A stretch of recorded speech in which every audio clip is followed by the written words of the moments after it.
Hello, everyone. Oh, yay, welcome. Welcome. Welcome, everybody. I'd like to welcome you all to Accessibility Talks, or A11yTalks as a lot of us know it. We are a monthly virtual meetup where we chat about everything digital accessibility, inclusivity, and usability.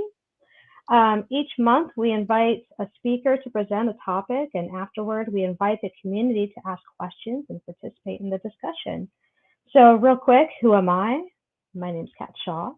I'll be your host today. My pronouns are she and her. I'm a senior front-end developer at Lullabot, and I honorably serve the role as diversity and inclusion coordinator for A11yTalks. And I live in Perry, Kansas, which is in eastern Kansas, and I am a proud Jayhawk fan and Chiefs fan, Rock Chalk. Real quick, some A11yTalks rules and reminders, some code of conduct. I want to take a moment to remind folks that our group seeks to provide a friendly and safe environment. We require all participants to adhere to the Accessibility Talks Code of Conduct.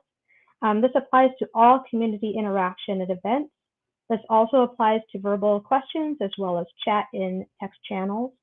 This code of conduct can be found on our website at A11yTalks. That's A11yTalks.com. All participants should be able to engage in productive dialogue and should share and learn with each other in an atmosphere of mutual respect. So moving on, if you have a questions for our speaker, which I'll introduce in a moment, please post it on Twitter with the hashtag A11yTalks, that's A11yTalks, or in the YouTube chat window if you're participating in the live chat. So let's get started. I'd like to introduce our speaker, Nikki Flores. You could call her Nikki. She is the technical project manager at Lullabot, or a technical project manager at Lullabot. And she will be presenting on fostering inclusion in technology, 10 tips for a better sense of belonging. Welcome, Nikki. Thank you so much, Kat. It's such a delight to be here and to be able to speak with you. And thank you for inviting me. I will be going through a variety of slides. We'll have some time for question and answer towards the end. And yeah, I look forward to continued discussion and even conflict and opinions, ideas, feedback on this very important topic. Thanks for having me. Great. And so, go ahead. Oh, can I say some fun facts about? I heard this. So I know this because I work with you. You have two cats that you adopted in 2019. Is that right? I do. Bourbon and Kona. They're on Instagram at instagram.com/bourbon and Kona. It was a long time to adopt them, and I'm happy to have them. And you know what it boils down to is my children had asked for cats, and so we kind of slowly worked up to being able to welcome two cats into our lives. So all the cat lovers out there and other animals too. So they have their own Instagram page. They Bourbon do. And Kona. Bourbon and Kona. At Bourbon and Kona. That's awesome. Yeah, we will make sure to put a link to that. Okay. Go ahead and take it away. Sounds great. So thanks again, Kat, for having me. And I'll do a bit of an introduction about myself, about 5 minutes, and then we'll go into the 10 tips that I've collected for you. So a little bit about me. I am Nikki Flores, she, her. I'm currently based outside of Washington, D.C. on Monohoic lands.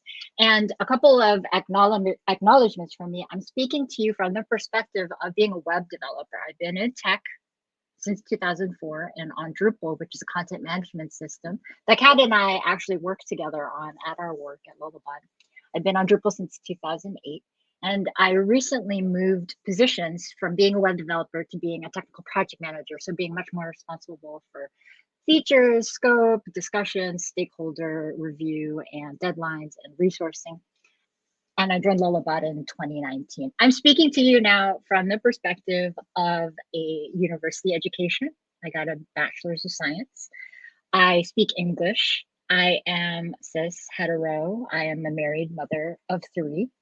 I'm also speaking to you from the perspective of being an Asian. I'm Filipino American. I have also an immigrant background. I was actually immigrated into this country with my parents in 1978. And I am a proud Gen Xer, Gen X represent. And again, you'll see throughout my slides, I have a picture and a description. So I'll also read out the description while we go through each of the slides. It's Nikki Flores wearing a patterned pink, blue, and maroon shawl and a green shirt outside in the woods. Again, any questions, please do add in the chat. And again, you can contact me on twitter.com/Monica S. Flores. So why am I here? I'm a web developer, right? Why am I talking about inclusion? For me, I wanted to discuss this because from the big picture, this impacts me on a daily basis from, I would say, 4 different aspects. So one, I'm a woman in tech, and those of you who are women in tech know this is the thing. Like, to be a woman in tech is to be underrepresented, to be a minority. To be an immigrant / Asian in tech is also an interesting for me. And then as a third part, I'm in leadership. So I have much more of a focus for and responsibility for people, for processes, for retention, for staffing, and for general team building, both in the projects that I have, as well as at our employee-owned company. And then, yeah, being in tech, like tech is its own industry. It has its own norms. It has its own assumptions.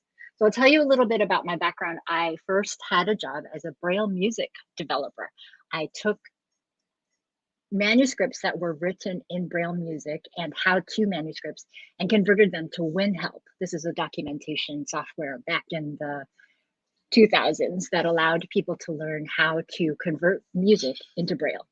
Then I moved on to my first Asian-owned company, which was called JMPT Consulting. It's Justice Matters Policy and Technology. This is my first example of a workplace where I was surrounded by people who had similar background to me. In 2014, I moved to the DC area and I joined DC Web Women and had a great visit to a place called Product Hunt. And I spoke to the web listserv about how Product Hunt was at the event that I went to, predominantly white, predominantly male, and predominantly young people. And somebody wrote me off list and said, isn't that a little bit racist? Isn't that sort of a racist comment? And it was just so fascinating to me because I do not think that it is racist to talk about race. Neither do I think is it ableist to talk about disability and ability. Neither do I think it is anything to talk about any of the things that make us unique and human. So it was interesting to me in that it's kind of like the water you swim in if you're a fish. If you're a fish and you're in the water, you don't know what's there. The default is water. So let's think about what are our defaults. A little bit more about my tech inclusion background. I joined Green America on the board and as a staff person, and we developed a diversity, equity, and inclusion committee. This is important for us to understand our existing setup and where we were headed. 2019, I joined Lullabot. This is a staff photo, and the caption says it's a Lullabot team photo with the staff, about 50 individuals, standing in a group and smiling. And it was at Lullabot that I published our first blog series called Fostering Inclusion in Tech. And what you'll see is there are a number of links that I can add here, and I'll drop them into the chat. And I did put a Toby link, which has all of the links, but this series is on our blog and has multiple of the different ideas that I have researched and put together. And I hope that you can use that in your ongoing discussion. Let me close out some of these other windows. And so finally, as I step into leadership, as I step into more of a way of coming up with policies and procedures that will affect the whole team, it's really important for me to understand and educate myself and get better at intersectionality, understanding that it's not just me as a woman or as an immigrant or as an Asian, it's also everybody to feel like they can belong and do their best work in any situation. Okay, so let me close out some of these. Again, I came up with so this is another thing. I know that some people feel like it's somewhat performative or somewhat just doing lip service, but I do think it's important for us to understand where it is that we come from. And once we can center ourselves in where we come from, in my case, in Virginia, this is land that was Manahoic for centuries. And so if we can understand our sense of place and understand that stuff happening in our sense of place colors how we feel, how we perceive, and how we discuss and communicate things, it'd be important for us to understand where we're centered.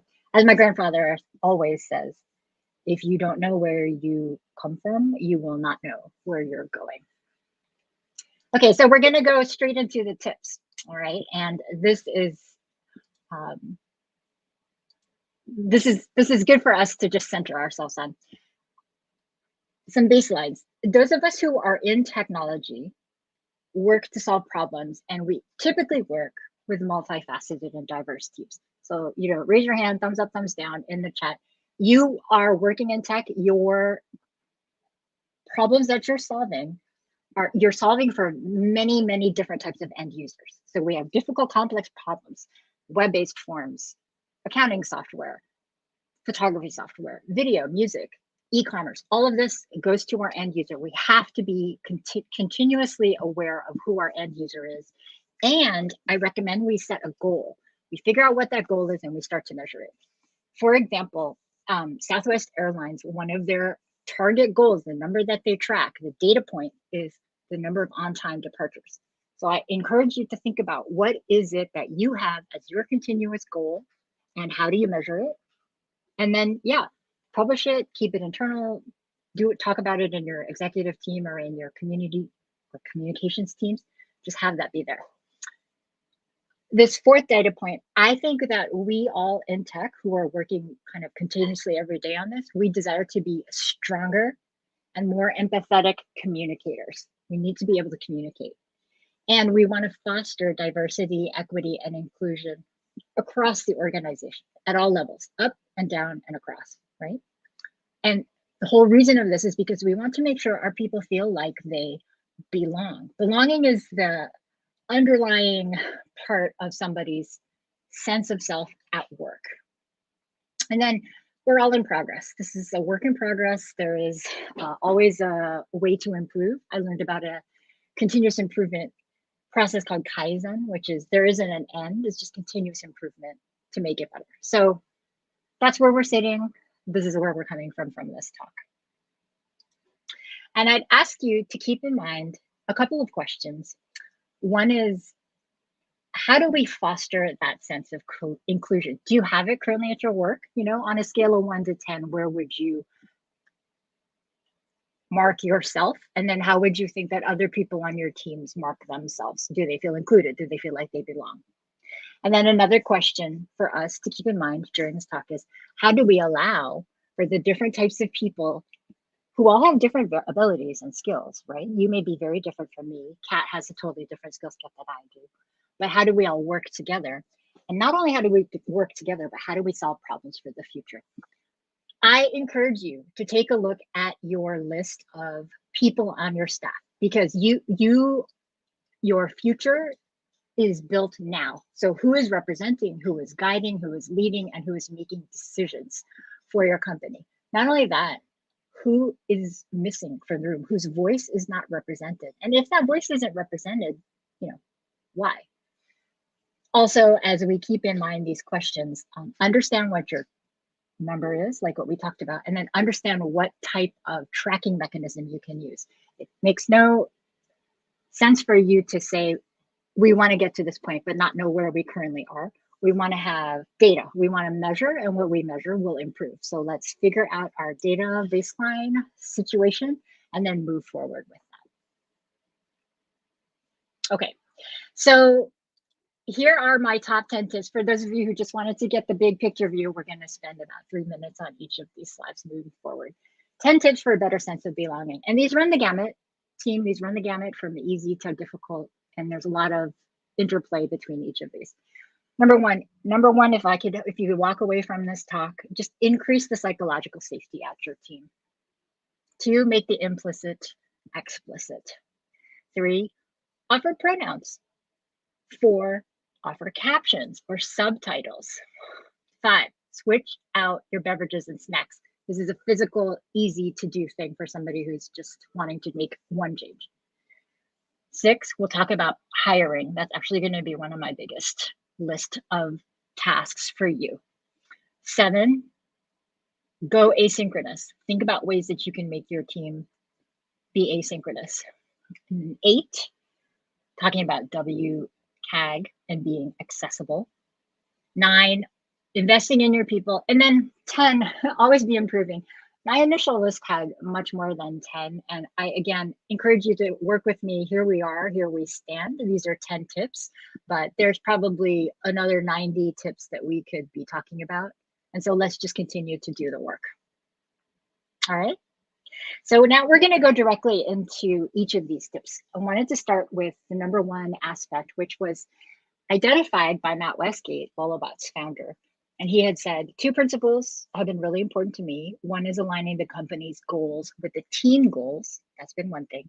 And the other is psychological safety. And he did put this into a blog post that you can find here. It's a podcast with our Know Your Team provider. And you can listen to this. It's a short podcast about psychological safety. And basically, what is psychological safety? It is at work, it is a way that people can feel free to embrace conflict, to speak up, and to know that the team has their back and that you have their backs. And the person who is most known for talking about this is Amy Edmondson. So I'm going to send this link inside the chat as well. And Amy Edmondson had a talk about psychological safety and what it means. At the workplace, we need to be allowed to voice half-finished thoughts. We need to be able to ask questions out of left field. We need to be able to brainstorm out loud in order to create a culture that truly innovates. And not only is psychological safety, it's important for just general team, it's also important for business. If you do not have people who are comfortable talking about things that they're working on or who feel comfortable talking about problems, your business will not be equipped to put in measures in place to prevent failure, right? And if employees are not fully committed to discussing these types of issues with their peers or with management, you have lost that front level understanding of what can be done. And you never want to be able to lose that with your people. Okay, so psychological safety, number 1, if there's anything you take away, please increase the amount of psychological safety you offer in your team. My next tip is to, and just to go back, the picture that we had was an orange lifeboat hanging on a hook next to a sign that says no diving. And I chose this because it's always there. You always feel safe because you know that there's going to be supports in place for you in any situation. Tip 2, make the implicit explicit. Be explicit. This picture has a background with a large desk, 2 workers seated in office chairs, and they're typing on keywords. And in the foreground, at a table, 1 worker is explaining to another while pointing at the laptop screen. And the reason why I have this is because how many times have you walked into a new situation and you just didn't know what the norms were? You didn't know what the methods were that people are communicating. You didn't know even the routine, the schedule, the ceremonies, or whatever habits are everybody else around you knows. So if you do not have your policies or your mission or your vision or your values explicitly stated, then it's possible that somebody else will create that narrative for you. So I encourage you to make anything that you currently have that's implicit, make it explicit.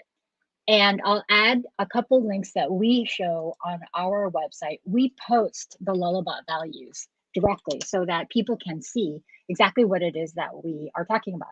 Not only that, but we continue to refine and review these values because, for example, if the values have evolved over time or if the company has evolved over time, it may be that the values no longer match. So post your items as much as possible and be explicit about things like, what are your habits? Do you have documentation? It's important to have documentation or an employee handbook or some other way to have your implicit assumptions be made explicit.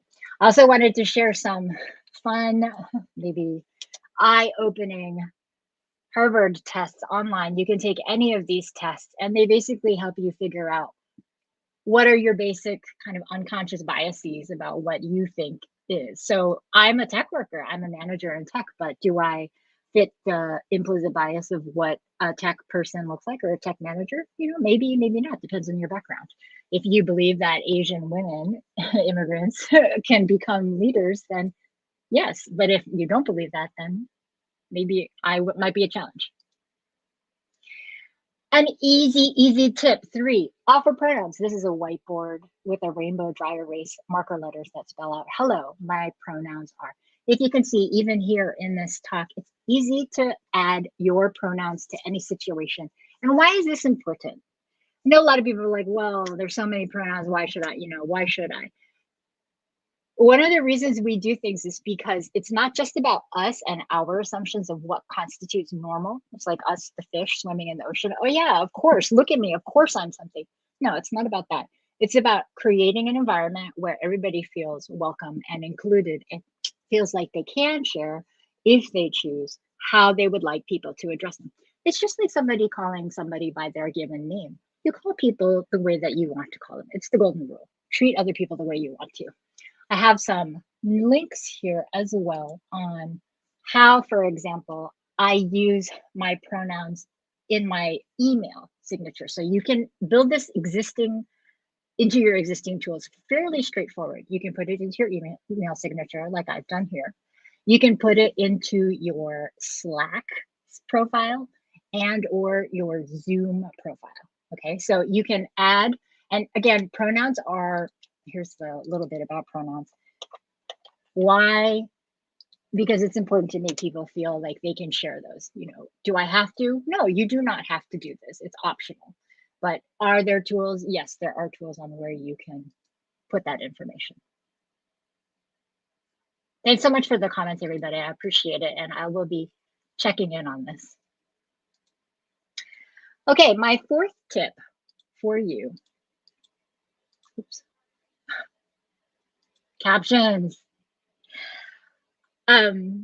There's a couple of resources on how to turn these on in Chrome. So first of all, National Association for the Deaf supports using captions in every type of media. And there is a physical resources section directly on how to implement on any of the tech aspects. So there's assistive listening, caption access in movie theaters, captioning for access, internet access, telephone relay, television closed captioning, and video remote.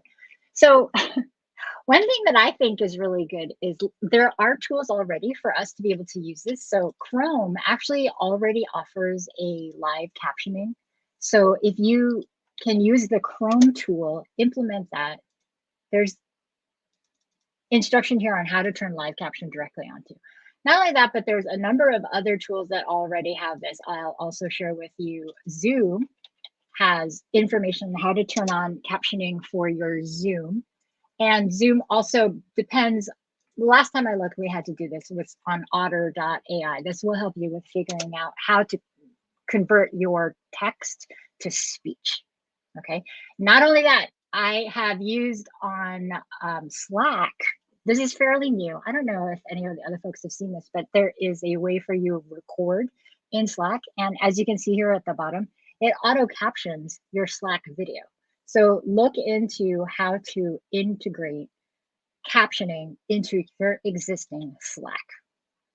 And then finally, I think that the newer generation is actually doing really well with this. I have recently looked at TikTok, like some of you may have. Again, this is new for me, but on the typical TikTok page, people use captions. Do you see these here?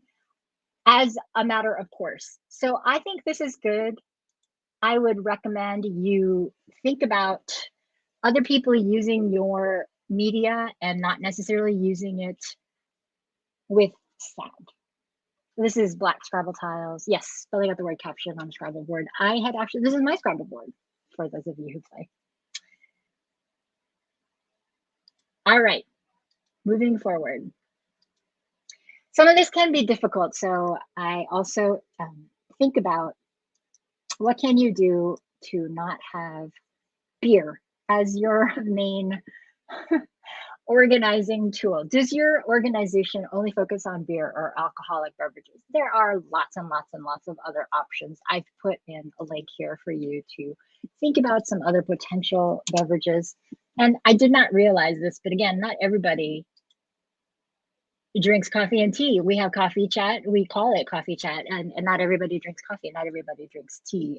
Not everybody is allowed. So think about other options such as sparkling beverages, juices, waters, If you're in the office, consider where you place these and if you can give other options. What I found is that as you start to think about your beverages and snacks, you may also start to think about your location. Maybe the space where you're having items or activities is noisy, or maybe you could consider having some quieter breakout sessions along with your main room. You may want to consider, as you're considering beverages and snacks, like maybe you want to do small groups versus big groups, or audience style versus small breakout sessions. So if anything, the thought of thinking about planning out your refreshments menu, I believe will help you start to think about other aspects of how you work with your teams. And again, with the idea of what can we do to make sure that people feel like they belong?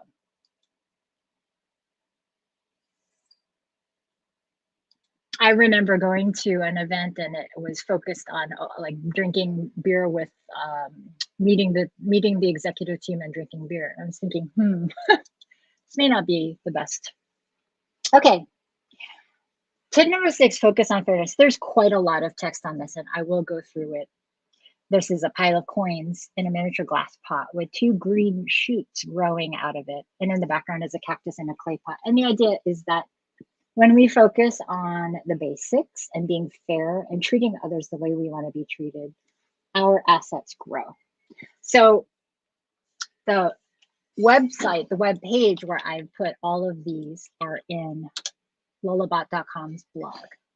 So what we want to talk about is evaluating the job title. So for example, are you asking for a higher level than what you can actually have to perform the duties of the job? If so, you might be cutting out a large amount of people who are #code newbies, right? So not only that, but be thoughtful with your language. I know, hands raised again, you've heard of rock stars, ninjas, unicorns. In tech, that's its own subset, granted. But at the level that we want to work with building inclusive teams, allowing people to feel comfortable at work and having people join and be a part of a group, be more thoughtful with whatever language you have in your job description. Like we talked about, make any of your assumptions explicit. So for example, is travel required? Does somebody need to be able to lift heavy objects or crawl underneath desk space? Is this remote? 100% remote here at Lullabot, so that's explicit in our job descriptions. Is this position a salary position or contract temp to hire? I would also recommend, and this is a challenge for a lot of folks, but can your organization publish the pay range? If you publish the pay range, it makes it sense to everybody who's applying. This is what you're expecting. It can be a wide pay range based on years of experience, but at least figure out and publish what it is that you're willing to pay. Clearly list the benefits. These might be things like health, medical, dental, any kind of mental health and wellness, any kind of time off, any kind of insurance or disability or paternal leave, gym membership. I know for Lullabot, we have a lot on our benefits page, and some of these will make the difference for somebody who's wanting to join. I would also explicitly encourage people from marginalized and underrepresented groups to apply. A great resource that I got my job at is Diversify Tech. And I've also published on my blog post some of the other places where your job can be posted to reach different types of people. Comply with federal, state, and local guidelines. These are, especially for startups, sometimes I've been asked in hiring if having children might impact my working hours availability. Like, this is a no question. So understand when you're working with your candidates, what you can ask and what you can't ask. And as mentioned earlier, post your mission, vision, and values. When you post them, it's explicit, it's fair, and it shows to any potential candidate. A few more tips: circulate this listing to your diverse audiences. Identify how you will score candidates in advance and have the same interviewers ask the same questions so you can get an even score. If you have not yet heard of the Rooney Rule, consider that was used in sports. And it's, if you have multiple people applying for a position, make sure that you have a variety of candidates for that position and not just choosing from kind of like the same homogenous version. And then finally, offer alternate ways of interviewing. If you do predominantly whiteboard or predominantly a coding exam, are there other ways that you can evaluate this person's suitability for the position? Okay, so another great thing that I like at Lullabot is that we are asynchronous. I encourage you to use going asynchronous as a tool to encourage belonging. And this picture is a profile view of a circle desk in a skyscraper with glass windows behind. In the foreground on the desk is a white takeaway mug, a laptop, and a pair of glasses in front. And then there's hands near the laptop keyboard, and one hand is a phone. So Buffer has a ongoing state of remote work, and this is trends. This is where people are going with the way that they work. And I recommend you take a look at that.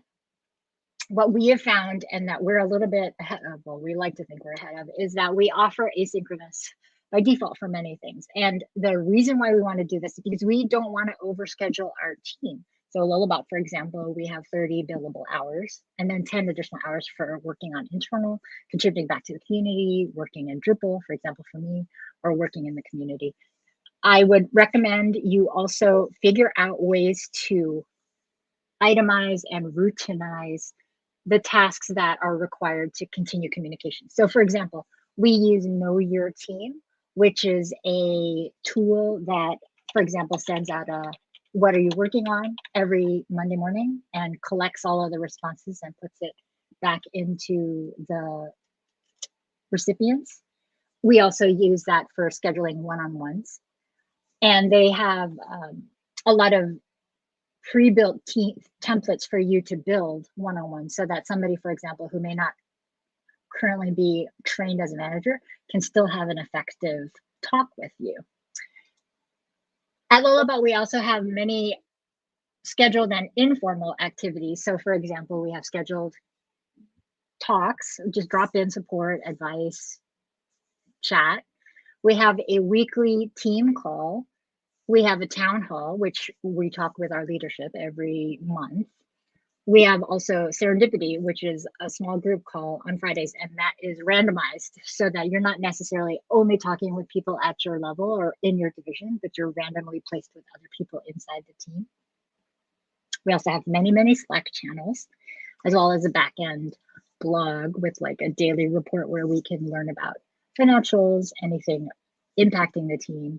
We just recently implemented a discussed at lullabot.com. It's private to the team, but it's a place where we can ask in more bulletin board format questions from each other. So what can you do just to take advantage of asynchronous meetings? Can you have check-ins that are not dependent on people all being online at the same time? I recommend you get a Google Doc and you just use that Google Doc and keep running notes attached to the meeting invite of that specific meeting so that anybody who's not available can get in and get the notes. All right, we're gonna go to our next tip, and there's two more. Standardize. So I have a screen reader demonstration. I'm gonna link it here for you, but one of, again, as I said, my first job working with the Braille community, our technology is sometimes not set up for anybody who doesn't have full access to be able to hear, be able to see, and be able to speak. So what can you do to make your technology a little more accessible? I know that in this group, this is probably older news to you, but what kinds of standards can we use? So the Web Consortium has, the Web Accessibility Initiative does have standards and guidelines for WCAG. If you have not yet used it, I'll also drop in here the Lighthouse tool. The Lighthouse is what we use to build into our existing continuous development, the scoring for how you can find a score for your existing web page that you're building if you're building on the web. So the Lighthouse tool runs in Chrome automatically inside your inspector. Great tool. And then, yeah, just continue to keep up to date with technology. I know some of you are studying for the certification. Some of you are responsible for this as the in-house resource or as a community resource. So yeah, continue to work on that. On the WCAG, you'll see if you do a search for a WCAG working group, it'll give you all the different aspects of where you can find additional information. Okay, moving forward, investing in your people. So this is important. There's just a high cost for your new employee. The cost of hiring that new employee takes so much time and energy in terms of recruiting, training, the cost of them doing the work, and the cost of them basically being on-ramped into your group. And the flip side of that is all that expertise and knowledge walks right out the door when you have lost that employee. So we want to keep our employees, we want to keep them happy, we want to keep them staffed up, we want to give them the tools that they need to succeed. So I would say investing in your people is a great way to do this.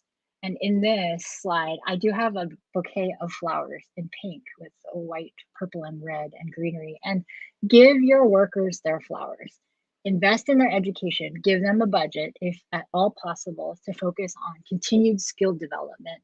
At Lullabout, we get an event and education budget, so we do get paid in order to attend industry events where we get access to new information. Some other tips that you can have are to offer access to mental health or general health and wellness topics. Provide continuous training. We have continuous training. For example, I'm going through the completion of my Scrum Master training certification, my diversity, equity, inclusion training, as well as my management training, sexual harassment training. So with continuing education and with professional skill building, your teammates will just be able to document how they're improving, and you will be able to continue to reap the benefits of working with this staff. Okay, finally, my 10th tip is just always be improving. And I've chosen this cover picture from the Girl Scouts Inclusion Handbook, Focus on Ability, which focuses on a variety of different girls. This is from a book published by Girl Scouts of Western Washington. I'm a Girl Scout volunteer, so shout out if you want cookies. I can drop the link.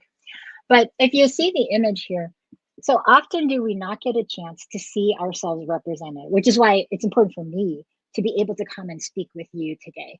How much would I have liked to have a woman, a Filipina, a professional, be a representation of me when I was growing up? And I encourage you to think about yourself 20 years ago, as well as to think about the next generation. We are the ones that we've been waiting for. We are the change that we seek. In this picture, we have people who are all different races, nationalities, abilities, sizes, shapes, and that's what it means to belong, is that anybody can come as they are, bring their full humanity to the table, not be punished or humiliated or somehow belittled for who it is that they are and what they believe in. And where somebody, once they've gotten over their hurdles of being able to, they can be able to bring everything that they have to their workplace. So that's why we want to foster that sense of belonging, of inclusivity, and of comfort and happiness in our shared humanity at the workplace. So always be improving. Do not ever stop. I encourage you to continue to work on this with me. So as a recap, 10 tips for a better sense of belonging. First takeaway is just increase the psychological safety at your organization. This comes from the top. It's going to have to be the people at the top who make this clear. 2, make the implicit explicit. 3, offer pronouns. Easy peasy. Could put it into your email signature today. 4, offer captions and subtitles. This will be for your webinars, your Zoom meetings, for your Slack demonstrations, for any video. 5, switch out your beverages and snacks and subtext. Think about what you're offering as activities. Not everybody wants to do what you personally want to do. Not everybody wants to do what your team wants to do. Let's figure out options. 6, hiring. Just be fair. 7, go asynchronous. Offer ways to have people be able to participate off concurrent time. Standardize. invest in your people, and always be improving. And then as I was coming up with my final thoughts, I did want to share with you when we talked about representation, I have always just loved to be able to see pictures of other people in tech. So there are now some great opportunities for you to use these tools. Again, they're in the Toby link that I had sent out, but let's just have different types of representation of people in our images. I know it's a very basic thing. I know a lot of people scoff because they think, oh, this is tokenism, this is just performative. But you know what? I love to see another brown minority woman in tech, and I think you would too. So I encourage you to start thinking about why you think it is not important, and or think about ways that you can make it more important for your work. Okay. Additional final thoughts and questions. Dream it, believe it, imagine it, and then achieve it. If we have a vision of a just and safe and inclusive future where each of us is working to the best of our abilities and supported with colleagues we love, like I love my colleague, Kat, we can achieve so much together. And tech relies on us to make those decisions. Rinse and repeat. If you make a mistake, if you make a failure, if it doesn't work out the way you want, understand it, do a retrospective, and then figure out how you can do it better. Rinse, a lot of rinse, repeat, okay? And then, yeah, what's next? What's the best ways that we can continue this conversation? I encourage you to continue coming to the Ally Talks. So there's the ongoing monthly series. Here's the channel itself where you can subscribe and share. And then there is an ongoing discussion on Twitter. We can always talk with any of the folks here. Lots of notifications. I'll be getting to those as we do Q&A. But again, none of us is perfect at this. All of us can continue to do better. And let's just continue the discussion. Okay, so you can talk on the website, on the Twitter, on the YouTube. This concludes the slides. I'll look forward to discussing with the group now your feedback, your suggestions, your ideas, and your responses. Thank you. Thank you so much. You did a great job. And speaking of your mention on like always learning, I was thinking about that. And anybody that knows me knows that I always say you guys, because you're talking about Gen X. I'll just say I was born in the 80s, so I'm a Gen Xer. And I have been saying you guys all the time, and I'm always like, I'm working on that, and I'm like apologizing, saying, hey, I'm learning, I'm trying to get better. So I think it's just important for people to know that it's not really about like what you say, it's about your intention. So just always know we're always learning, we're always trying to improve, and as long as you're always trying to do that, that's the important part. So, yeah, there is an issue in the issue queue. I've linked to here, like why guys isn't gender neutral in our community. And honestly, Kat, these are tough. I would like to bring your attention, not even a week and a half ago, we had an Asian newsroom anchor speaking about her New Year's traditions. She had gone through a long list of what other people do on New Year, and she put in her own. She eats dumplings on New Year. And she got a phone call, a voicemail saying, well, you should keep your Asian to yourself. Keep your Korean to yourself. It's very Asian. And I was appalled. I was thinking, well, she is Asian. Like, what do you mean? And you know what I realized is that some people think that talking about somebody else's culture is a detriment, or it somehow makes them, belittles them. That's not the case. Again, as part of our shared humanity, like we have an opportunity to discuss so much. We have an opportunity to learn and share from so many other people. Like there is no default. I would say, what is the silent? Is the, underlying silent? Is being hetero silent? Is being white silent? Is being male? Is it silent? Because if so, then let's just be aware of that and call it out and bring it up. Let's keep on talking about it. And that's the thing, is that we're all human, right? I mean, that's what we all have in common. Exactly.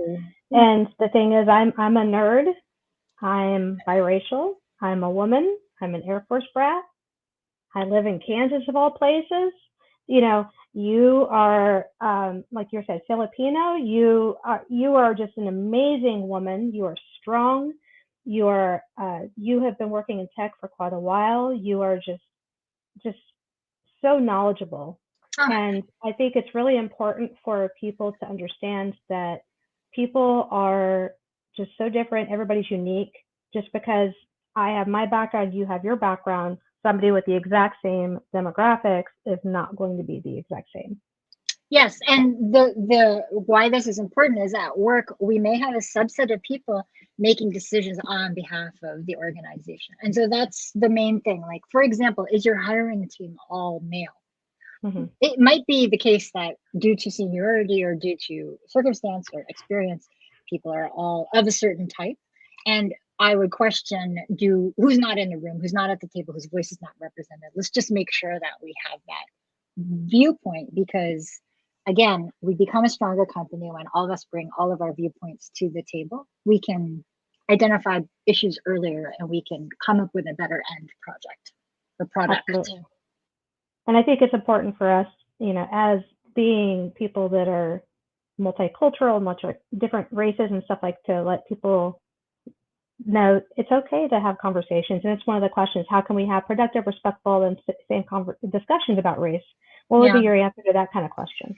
This is a tough one for me. I love talking about race and different types of diversity. Again, let's think about the intersectionality about stuff, because as a woman or as an immigrant or somebody who doesn't speak English or somebody who comes from a different background, and honestly, people who are Asian can be racist. There's plenty of Asian, there's racists in any language, any culture, right? So when you come back to having the productive, respectful, and safe at the workplace, I think that it comes from the top. So it comes from a decision at your highest levels of management. And you can easily do this by making the business case, because the companies that have diverse teams in founder roles and executive roles and in leadership roles and just in project roles are the most effective. They make the most money. So bottom line is just increase your diversity and inclusion, and you'll have a better product. But in terms of productive, I think part of this is educate yourself, quote unquote, do the work, right? So many people are, and I'll speak from the perspective of somebody who just, again, I feel uncomfortable talking about certain things as well, but we have to identify what is it about it that is discomforting. And so when I was thinking about that woman who didn't want the Asian newscaster to talk about race, it's because she realizes in her heart of hearts that she doesn't like people to talk about race, because for whatever reason. And so what we have to realize is our feelings are not necessarily the norm for everybody. And so what may be uncomfortable for you, it may be uncomfortable for you to talk to a trans person, but it's not uncomfortable for other people. And not only that, but in the workplace, we can make it a more inclusive environment when we center trans rights, because their voice is not elevated, or if they don't have the ability to have their viewpoints represented, then we're the ones who have the power to be able to elevate this. So I would think that it comes from the top. We have to educate ourselves constantly, right? We always have to have training. I know you and I, at Lullabout, we have training, ongoing moderation and training for this. And then also productive. What are your goals? Like, if you identify what your goals are, do you want to have this many more people in leadership? Do you want to have this many more customers? Do you want to have more cultural competency or fluency, or being able to deal with a variety of different types of clients? Like, understand what your metrics are. So I'm asking folks to come up with what's their baseline number that they want to track, and then use those to structure a ongoing calendared, ongoing discussion.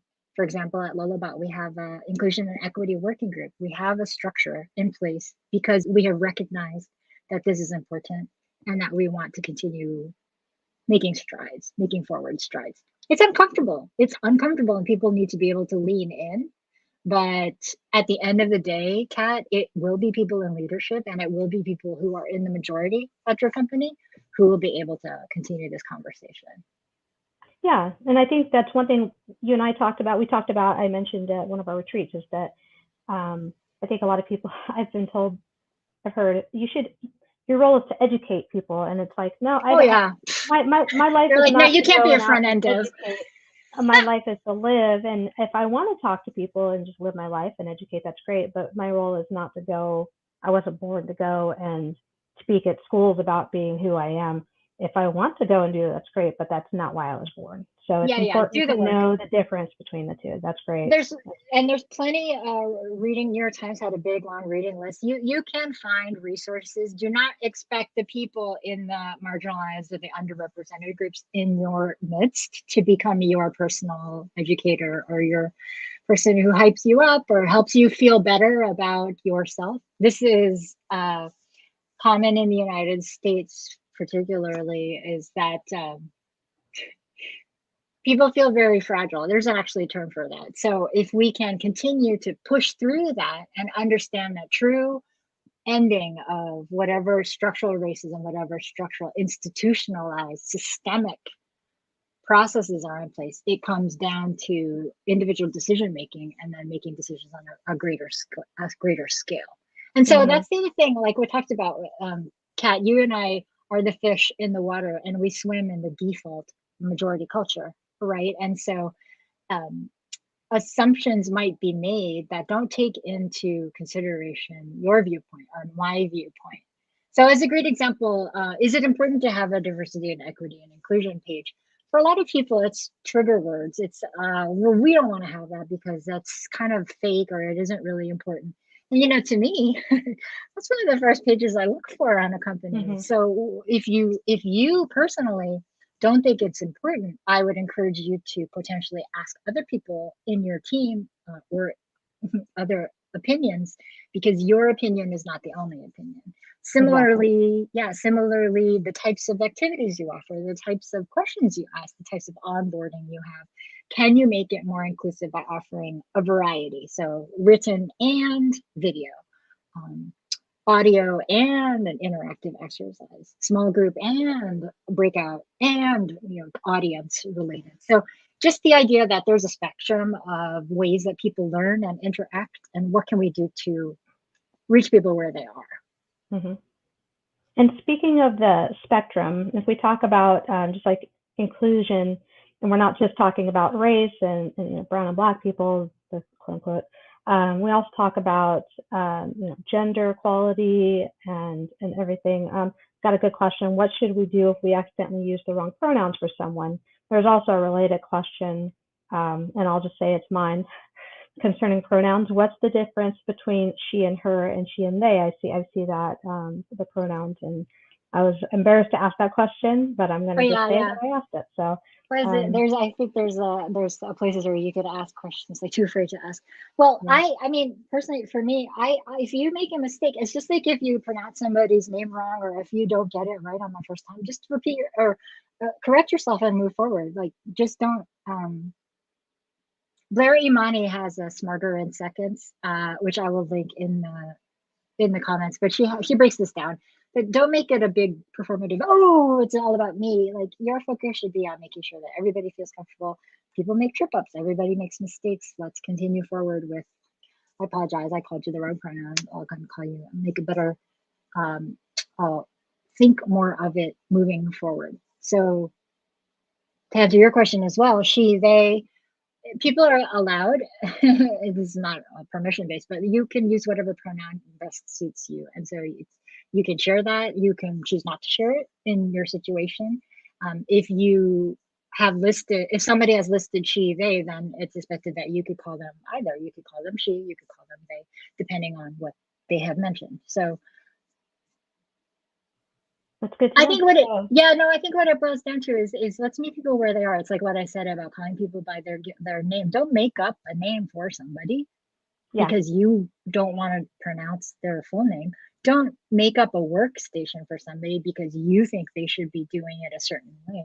Don't prescribe for somebody how you want them to do their work unless it literally is important for the end result. Or are we talking about the end result, or are we talking about the process? Like, if it's the end result, then let people have the tools, the support, and the resources they need to do things the way that they need in order to perform their best for you. So and the key is about, like I said it before, intent, right? Intent. If you have somebody that's having their pronouns and they've made their intent that this is their pronouns, and you're purposely going out and saying the wrong pronouns, that just well, I mean, that's on you, right? Like, so what is it about you that feels the continuous need to disrespect somebody who has asked you explicitly. It's similar to if somebody wants you to ask to call them to doctor. You call them doctor. Hello, like they've earned the title. Call them doctor. This is not about you personally. It's about them. So that's the other thing is, let's not make assumptions. Yeah, absolutely. And I had a question about remote work actually, and it's kind of an interesting one. What should we do? Oh, that's not the right question. I do like talking about remote work. Oh, so interesting. Yeah, have you ever felt pressure to share your video when working remotely? Yeah, so this is interesting. I've heard on our client teams that there are some teams where everybody's on video, and then there's other teams where nobody's on video. So it really is the culture of the group. I would say this goes back to our make your implicit assumptions explicit. From my perspective, if you choose to share your video or not choose your video, it's your choice, right? As long as you're participating in the need at hand. So for example, we have a daily sync, 12:30 Eastern, we check in. What did you do yesterday? What are you doing today? Any blockers? If you can accomplish that without a video, then the purpose of the talk is completed. So I think have you ever felt pressured to share your video when working remote? I'm certain I have, but I'm also certain that as long as it's explicit for the organization, then there's no need for you. Well, I think that you would make it explicit what the norms of the company are. And then as you're making those norms explicit, it might be a good way for you to reassess, why is this a norm? Is there something that we're doing that is forcing us to be a certain way, and can we reassess that? Like maybe we don't need to have video, or maybe we don't need to have the pressure to have video. Working remote is important for this because we don't have the cues that we typically have in person, and so we need to make a lot more explicit. And I think that's one thing we do well is making that top down from the very start, saying you don't have to feel pressured to do video. If you're on a client call, yes, there will be times you need to be on video, but if you're on or you have to screen share, or you have to show some whiteboard something, that might be a different situation. But yeah, great. Well, I think that's it for today. We have lots of other questions, but we're going to answer those later. So I want to thank Nikki for being with us today. The links will be available later when the YouTube video is posted online. Remember to join us next month to talk about all things accessibility. We will answer all of the questions, I believe, on our Twitter feed. So we'll have Nikki go through all of those. So I did want to just say thank you so much. You're awesome. Oh, thank you so much for having me, Kat. And I think in my darkest moments when I hear kind of off-putting remarks or people who are kind of willfully mean or cruel, I think it really it boils down to, at the end of the day, do we feel okay about how we treat each other, how we treat ourselves, and how we bring that to our work? And I think at the end of the day, you and I are very happy with what we're doing and continuing to work on. So yes, we are. Yeah, thanks so much for the opportunity. Thank you. Thanks so much. And just a quick reminder that we're always recruiting new speakers. We make a conscious effort to include marginalized groups in tech in our speaker lineup. Please let us know if you have any ideas on how to make A11yTalks more friendly to all. Really cool thing for anybody that is an IAAP member and you're looking for credits, you can get credits for watching this video, listening to it live. You can get those credits for the CAEC credits for the continuing education. So just add that to your credits. Follow us on YouTube. You can subscribe to our YouTube channel to never miss a talk, YouTube /C/accessibility talks, or follow us on Twitter with A11yTalks. And that should do it for us. So thank you again, Nikki, and have a good one, everyone. Thanks so much. Bye. Bye.